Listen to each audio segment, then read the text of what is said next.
It's time for another episode of the Shaun Tabatt Show, a podcast where I connect you with thought leaders from across the globe, dig into some of my favorite topics like personal development, marketing, spirituality, and pretty much any other shiny object that happens to catch my attention. Today, my special guest is Dave Hayes, and we're going to be discussing his brand new book, Emergency Preparedness and Off-Grid Communication. Dave, it's always an honor to speak with you, my friend. Welcome back to the show.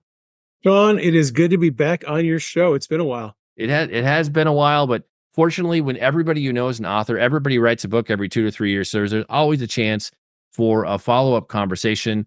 However, I know some of my friends who watch and listen to the show, this is the very first time they are encountering you. So give us a bit of the Dave Hayes origin story. For somebody, this is their chance to meet you. What do they need to know?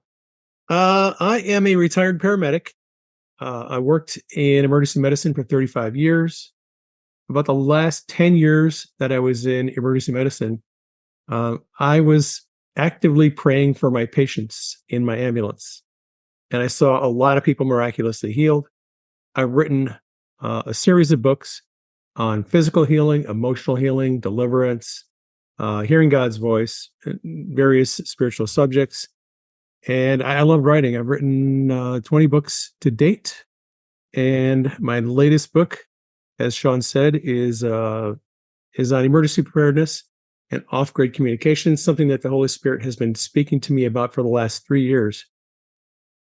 About 3 years ago, around the time of the 2020 election, the Lord started giving me dreams showing disruptions in cell phone communication, internet disruptions, and power grid disruptions. And this went on for about probably 6 to 9 months. Had a lot of dreams on those themes. And then in 2021, the dreams turned to amateur radio. I had never been interested in amateur radio.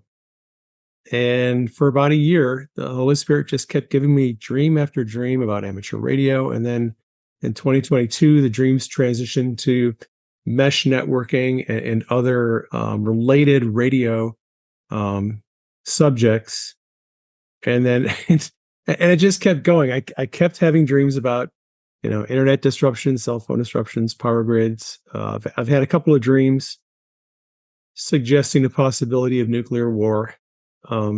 So earlier this year, a friend suggested that I should write a book on emergency preparedness and off-grid communication. And after studying this, I've been studying emergency preparedness for a long time. One of my very first jobs when I moved to the state of Washington back in 1994, I got pretty heavily involved in community preparedness because I lived in Washington State, a lot of earthquakes in that area. And so I was learning about and teaching emergency preparedness, and I've always been interested in it. And then late in the last couple of years, I've gotten very interested in off-grid communication. So I brought those two subjects together in this latest book. And it's a fascinating field of study, and one that a lot of people are feeling that there's some urgency on that subject right now.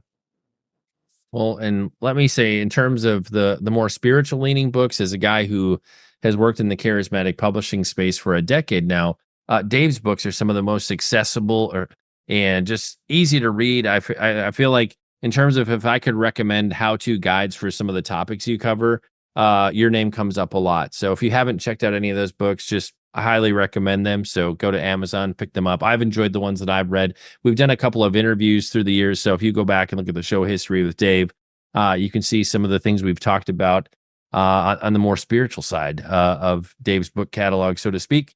In terms of we're going to get into some of the content from the book, but as you look to the landscape, so to speak, of what's ahead politically, it's crazy. We're just in weird times, to say the least.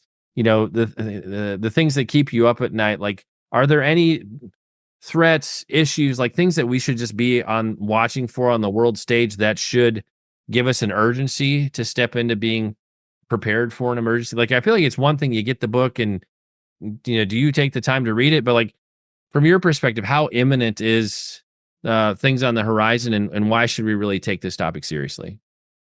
Well, one of the data points to consider is the number of warnings about cyber attacks that are being issued by agencies like Homeland Security, FBI, NSA, all the different three-letter agencies. They're continually putting out these warnings about cyber attacks on our critical infrastructure, on power grids, on water systems, and they keep issuing these government agencies keep issuing these warnings. If you're not paying attention, there should be a little bit of a red flag going on. Like, okay, why is the government continually warning about these? The threat of cyber attacks. There's a sheriff from Ohio who attended a meeting it was a briefing, intelligence briefing, with all the different sheriff's departments from around the country. And it was hosted by the FBI, NSA, CIA, Homeland Security. They presented information to the sheriff's departments and addressed the different threats that they perceive that right now that they're aware of, that they want local law enforcement agencies to be aware of. And one of the things that came up, it's a kind of a big issue, is drones, the possibility of drone warfare. This is not on a lot of people's radars, but in Ukraine, in Syria, in Iraq, and Israel, a lot of the militants who don't have a lot of money to buy Tomahawk missiles and expensive military hardware, they're using very inexpensive drones as weapons, and they're having a lot of very successful military campaigns using drones. And the sheriff was talking about how they're being warned by the FBI that they need to be very aware of the possibility of drone warfare here domestically. He also said that he has personally experienced cyber attacks where their dispatch centers went offline and they had to go to paper note taking because their computers went offline, everything went offline. So some of my concerns are based on information we're getting from our intelligence agencies, and they are concerned about foreign nations like North Korea and Iran and China and Russia hacking our critical infrastructure, taking down power grids, taking down water supplies.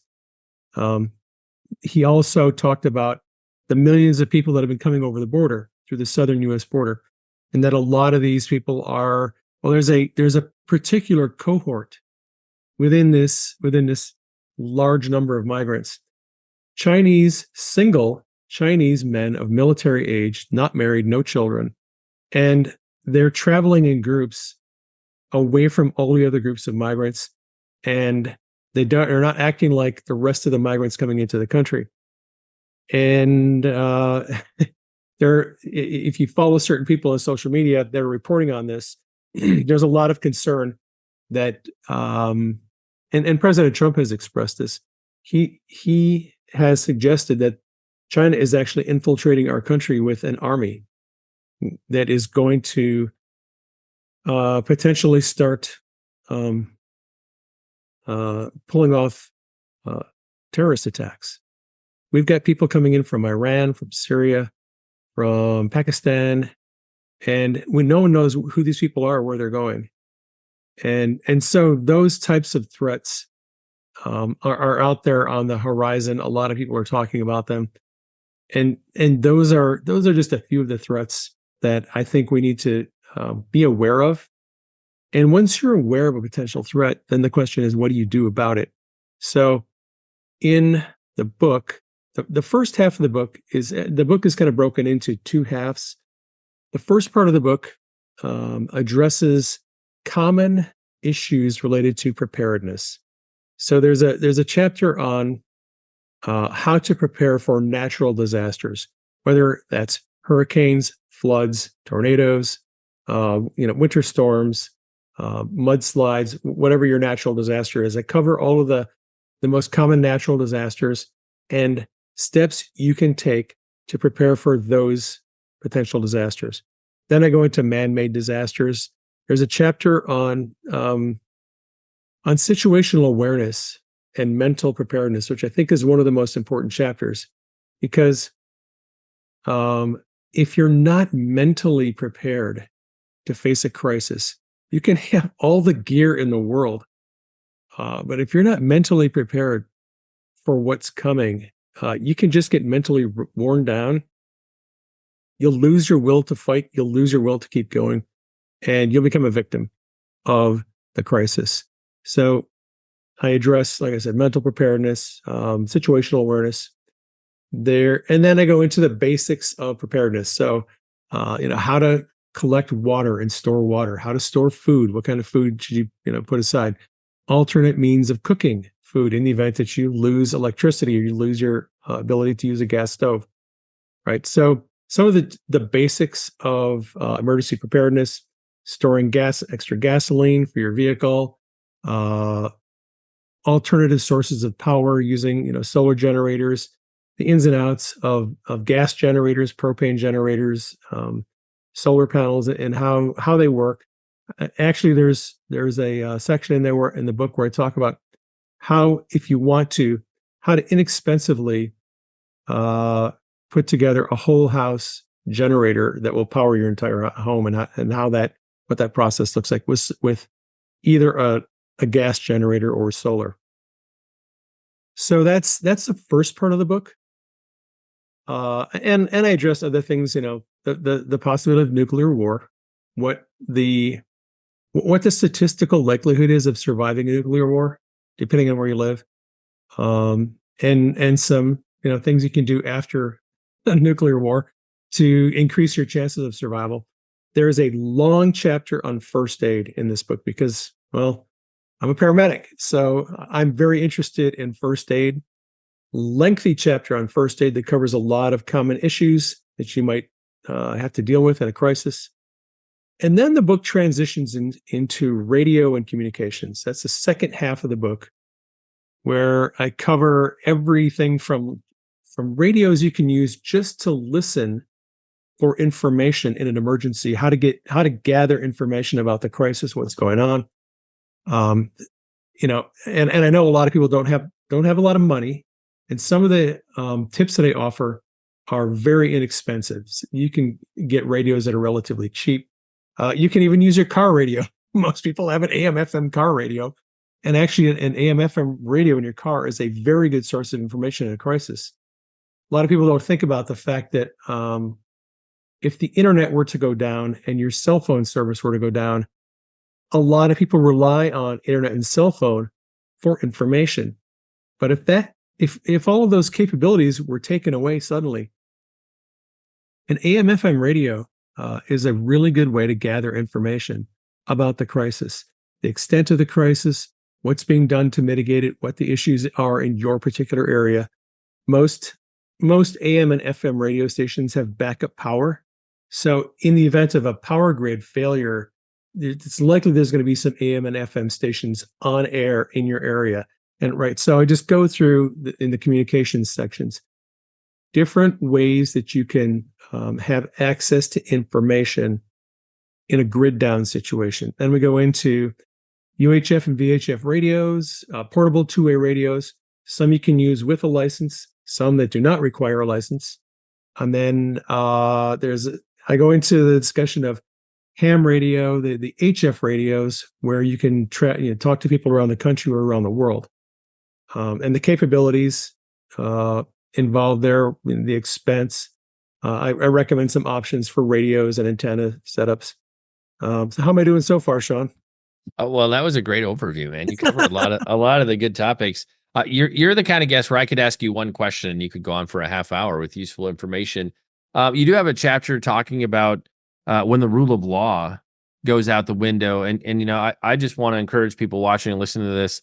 Think back, during some of the riots we've seen in the past couple of years. What happens when the laws are not being enforced? People ransacking stores, or partly during natural disasters or other odd situations we've seen in the country the last few years, when people started to run out of food. Like, what happened? And so I would love for you to go a little bit into that chapter in terms of when there is no law, what do we do? How do we face that?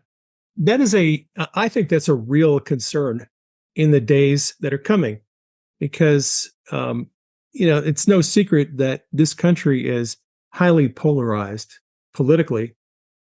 I would argue that there's also a high degree of polarization on the spiritual, religious side, and that's becoming more prevalent with the war that's going on in Gaza, right? So you've got some people who are supporting Palestine, some people who are supporting Israel. That's becoming an issue. There's a lot of protesters out there who are, particularly pro-Hamas protesters, who are causing all kinds of civil unrest.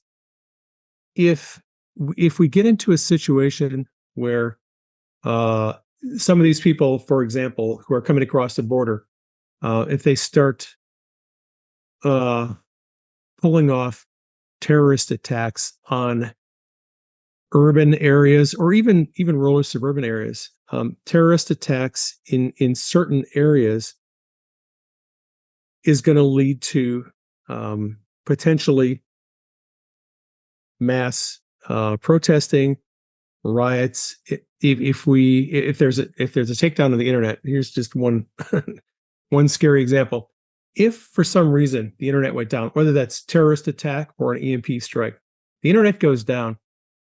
One of the things that happens immediately afterward is the online banking system is immediately halted. People are not going to be doing electronic transfers, withdrawals, and transfers and payment of through their banking system by the internet. That's going to create a huge problem. Instantly, debit and credit cards no longer work. ATMs no longer work. There's going to be people making a mad dash to their banks to try to make withdrawals. Then you're going to have bank runs. And within a day or two, the banks run out of money. And when people can't get their money out of their banks, they riot and they protest, and it causes civil unrest and chaos. In any kind of a situation like that, where you have mass civil unrest and chaos, there is a likelihood of martial law being imposed. And under martial law, there are certain rules that people need to be aware of. If you're not aware of these rules, you can be arrested. So people hear the word martial law, but they don't understand what it means. When martial law is declared in your area, it has to be declared usually by either the governor of your state or the president. When martial law is declared, civilian law is suspended. Civilian courts are suspended. Some courts may stay open, but in general, the military is responsible for administration of the law. And the Constitution is suspended. Under martial law, you do not have a right to freedom of assembly, freedom of speech, freedom to protest. You do not have a right to carry a weapon. You do not have a right to a speedy trial by a jury of your peers. All of those constitutional rights are suspended under martial law. If martial law is declared and a group of people go down to the Capitol to protest and you go with them, and you're not aware that protesting is now illegal, you can be arrested and not even know why you were being arrested. So it's important to know what the rules are when we live under different law, martial law, or without the rule of law at all.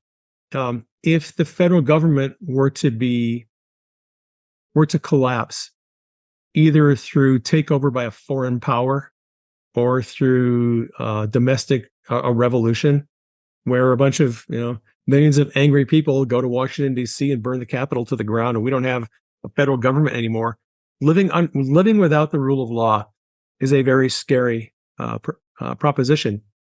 And there are certain things you can do and certain things you should not do that'll keep you alive and keep you out of jail when we're living without rule of law or under martial law. And that chapter in the book covers all of those issues. It's kind of a situational awareness thing where you need to be aware of what's going on around you, aware of the rule changes, aware of who's in control, who's in power, what you can and can't do, what might get you arrested or what might get you shot. So. Wow. Well, on that encouraging note, no.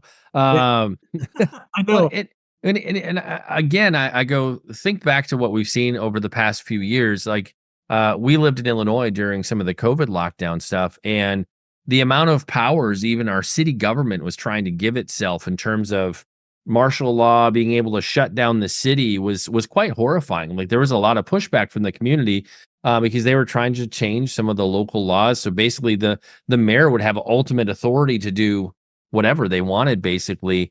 Or you start thinking about, well, gosh, how many ways can I exit my city? If you live in a large city with a freeway, there's only so many ways often out of town. Like, could you get out of your city if you needed to? I mean, these are the sorts of things you really need to start thinking through. Or if you've ever say, I saw your finger go up. Let me finish this comment. Or if you've ever like we went through a hurricane, 10, 15 years ago when we lived in Florida for a time, and it doesn't take a whole lot of time for people to run out of food, run out of gas. Like you go through a natural disaster where you all of a sudden lose all services. Try functioning and living with that for even 3 or 4 days, let alone weeks or months. That gives you a real good taste of some of the challenges you're going to be facing in terms of what you should be prepared for. Most people aren't ready to go without basic services for more than 2 or 3 days, let alone months or years. Yeah. I wanted to just quickly add something onto what you said about would you be able to get out of your city if your neighborhood or your city was under just massive attack? It wasn't safe, whether it was from a foreign invading force or domestically. Here's a question you should ask yourself: if the internet and cell phone service is offline, and you don't have GPS, would you be able to navigate to a safe location without using a mapping or a navigation aid? Most people under the age of 35 haven't really had to function without internet and GPS and their cell phones. And most of them would not be able to find an address on the other side of town because they don't know how to read maps. They don't know how to use a compass, can't read a map, and don't know how to navigate without GPS. In my book, I have an entire chapter that explains how to navigate without GPS, how to read a compass, how to read a map, how to find directions in a city, how to look at the 100 blocks, the numbering system in most cities, and how to navigate from city to city. Something to think about. And I would highly recommend, if you don't have one, get a map of your local area and get a compass and know how to use them. Well, there's so many places we could go in terms of landing the interview, but I think the place I'll go is just a little more commentary related to the internet. We've mentioned the catastrophic event of the internet going down, but in terms of like how unstable our internet is in terms of single points of failure, how a lot of people have no clue about how networks actually work. Would it really be that hard to take out a significant part of internet communications? It would be easy. If they suddenly decided to just shut off Amazon Web Services, probably 85% of the internet would disappear. There are so many websites that are hosted on Amazon Web Services that a major chunk of the internet would be gone just by taking out Amazon Web Services. Here's another thing: content delivery network. So a CDN, a content delivery network, is a company that provides protection for websites and servers, protection from DDoS attacks, and CDNs help distribute website data to satellites, telecom companies globally. But there are only about 4 or 5 companies that provide content delivery network. Cloudflare is the biggest one. But if they took out 2 or 3 services like Cloudflare, that would essentially disable the internet for most providers. It's actually, although people say there's a lot of redundancy built into the internet, in a sense, yes, there is. There are a few weak points, critical failure points, where if something is taken out, it would pretty much disable the entire network. Well, I even think of if you break DNS services or other things where no most of us don't know the IP addresses of the servers we're trying to access on the internet. I mean, even breaking some of the basic protocols that allow DNS and email to function. If all that stuff isn't talking back and forth, nothing's working. Messages aren't getting through. Communication is just going to fail in a massive way. And there is a 1930s era regulation that the FCC put out during World War II that gives the president total control of all domestic communications in a national emergency. It's called the Internet Kill Switch.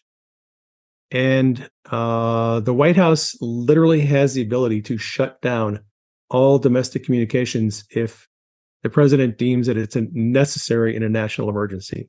They could literally shut everything off manually if they wanted to. So, not saying they will, but they could.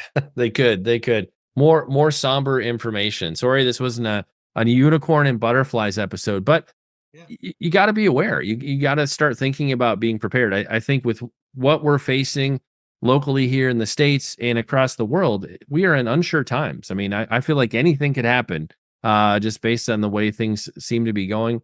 In terms of reader takeaway, how you hope you've challenged or encouraged or moved somebody with the book, like what's the call to action? You're like, pick up this book. This is what you need to get out of it.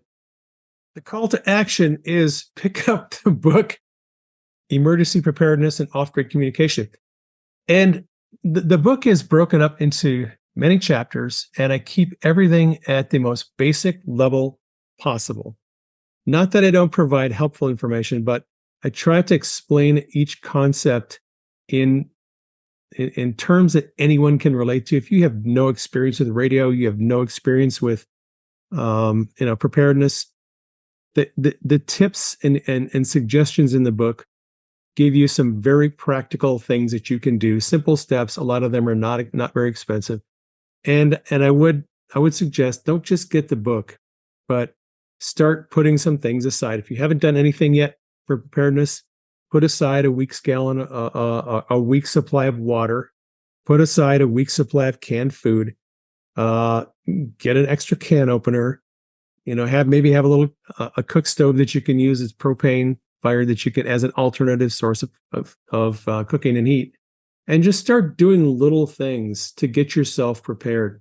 Maybe buy a Baofeng radio and go on Repeater Book and program in your local amateur repeaters so you can listen to the hams talking on the repeaters.